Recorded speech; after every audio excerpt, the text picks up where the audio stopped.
Result, এই কথাটি শুনলেই বুকের ভিতর কেমন যেন একটা ধুকপাকানি শুরু হয়, তাই না? এটা শুধুমাত্র সেই বোঝে যার যেদিন রেজাল্ট বের হয়। রেজাল্টের সময় যত এগিয়ে আসে বুকের ধুকপাকানিও কিন্তু ততটাই বাড়তে থাকে। মনে হয় কখন যে রেজাল্ট পাবো আর কখন যে এই বুকের ধুকপুকানি বন্ধ হবে।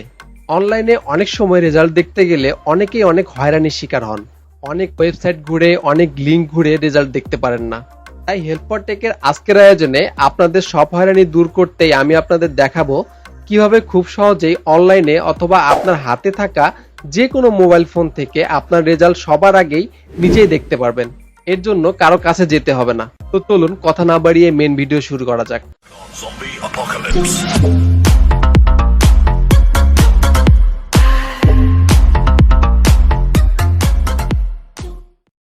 আমি আজকে আপনাদেরকে রেজাল্ট দেখার দুইটি পদ্ধতি শিখিয়ে দিব। এক, কিভাবে আপনি ওয়েবসাইটের মাধ্যমে আপনার রেজাল্ট দেখতে পারবেন। দুই, কিভাবে আপনি আপনার হাতে থাকা যে কোনো ফোন দিয়ে এসএমএস এর মাধ্যমে রেজাল্ট দেখতে পারবেন। চলেন প্রথমে দেখে নিই কিভাবে আপনি ওয়েবসাইটের মাধ্যমে আপনার রেজাল্ট দেখতে পারবেন। তার জন্য আপনার কম্পিউটারে অবশ্যই নেট কানেকশন থাকতে হবে এবং যে কোনো একটি ব্রাউজার ওপেন করবেন। ব্রাউজার ওপেন করার পরে জাস্ট আপনি সার্চ বক্সে লিখবেন www.educationboard। এরপরে খেয়াল করবেন educationboardresults.gov.bd যে ওয়েবসাইটটি রয়েছে সেই ওয়েবসাইটে ঢুকবেন। আপনাদের সুবিধার্থে এই লিঙ্কটি আমার ভিডিও ডেসক্রিপশন বক্সে দিয়ে দিব। আপনারা সরাসরি সেই লিঙ্কে ক্লিক করলে এই পেজে চলে আসবে। এবার আপনাদের সামনে এরকম একটি ইন্টারফেস আসলে এখানে প্রথমে দেখতে পাবেন এক্সামিনেশন। আপনি কোন পরীক্ষার রেজাল্ট দেখতে চান। সামনে যেহেতু এসএসসি পরীক্ষার রেজাল্ট বের হবে, তাই আমি এসএসসি পরীক্ষার একটি রেজাল্ট বের করে আপনাদেরকে দেখাচ্ছি। তো আপনারা সিম্পলি এখানে এসএসসি দাখিল এই অপশনটি সিলেক্ট করে দিবেন। এরপরে দ্বিতীয় নম্বরে দেখতে পাচ্ছেন ইয়ার। এখানে আপনি কোন সালের পরীক্ষার্থী সেই সালটি সিলেক্ট করে দিবেন। আমি 2014 সালের একটি রেজাল্ট বের করে দেখাচ্ছি। আপনি 2023 সালের যদি রেজাল্ট দেখতে চান তাহলে অবশ্যই 2023-এ ক্লিক করবেন। এরপরে দেখেন বোর্ড। আপনি যে বোর্ডের আন্ডারে পরীক্ষা দিবেন অবশ্যই সেই বোর্ডটি এখানে সিলেক্ট করবেন। আমি এখান থেকে দিনাজপুর সিলেক্ট করলাম। এরপরে রোল, আপনার রেজিস্ট্রেশন কার্ড বা অ্যাডমিট কার্ড অনুযায়ী রোল নাম্বারটি বসাবেন। তারপরে রেজিস্ট্রেশন নাম্বারের জায়গায় রেজিস্ট্রেশন নাম্বারটি বসিয়ে দিবেন। তারপরে দেখেন এখানে দুইটি নাম্বার যোগ করা আছে। এই নাম্বারের যোগফল যা হবে আপনি এখানে তাই বসাবেন। আমার এখানে 4 যোগ 3 আসছে, আপনার ওখানে নাও আসতে পারে। আপনার ওখানে যাই আসবে আপনি তার যোগফল এই ঘরে বসিয়ে দিবেন। যেমন আমার এখানে 4 আর 3 যোগ করলে 7 হয়, আমি 7 বসিয়ে দিলাম। দেওয়ার পরে জাস্ট এই সাবমিটে ক্লিক করবেন।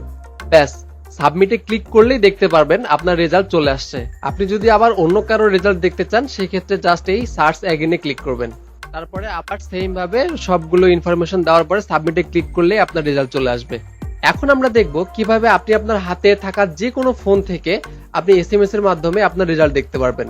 এসএমএস এর মাধ্যমে রেজাল্ট দেখতে হলে আপনাকে এই ফরম্যাটটি অনুসরণ করতে হবে। আপনি মেসেজ বক্সে গিয়ে টাইপ করবেন SSC space first 3 letter of your board name, মানে আপনার বোর্ডের প্রথম 3 সংখ্যা, স্পেস ইওর রোল নাম্বার, আপনার রোল নাম্বার, স্পেস আপনার পাশের সাল। তারপরে পাঠিয়ে দিবেন 16222 নাম্বারে। আমি যদি একটা উদাহরণ দিয়ে দেখিয়ে দেই তাহলে দেখেন এসএসসি স্পেস বিএআর মানে Barishal space roll number space পাশের সাল। তারপরে পাঠিয়ে দিবেন হচ্ছে 16222 নাম্বারে। তাহলে আপনার কাছে একটি ফিরতি মেসেজ চলে আসবে। ওই ফিরতি মেসেজে আপনি আপনার রেজাল্ট পেয়ে যাবেন। আশা করছি এই ভিডিওটি আপনাদের অনেক কাজে আসবে। ভিডিওটি যদি আপনাদের ভালো লেগে থাকে অবশ্যই হেল্প ফর টেককে সাবস্ক্রাইব করবেন। হেল্প ফর টেককে সাবস্ক্রাইব করে হেল্প ফর টেকের সদস্য হয়ে যান। আর যদি অলরেডি সাবস্ক্রাইব করে থাকেন তাহলে আপনাকে অসংখ্য ধন্যবাদ। আপনি টেক লাইফে অনেক কিছু শিখতে পারবেন। ভিডিওটি অবশ্যই লাইক, কমেন্ট, শেয়ার করতে ভুলবেন না। কথা হবে পরবর্তী টেক রিলেটেড নতুন কোনো ভিডিওতে। সে পর্যন্ত সবাই ভালো থাকেন, সুস্থ থাকেন। আল্লাহ হাফেজ।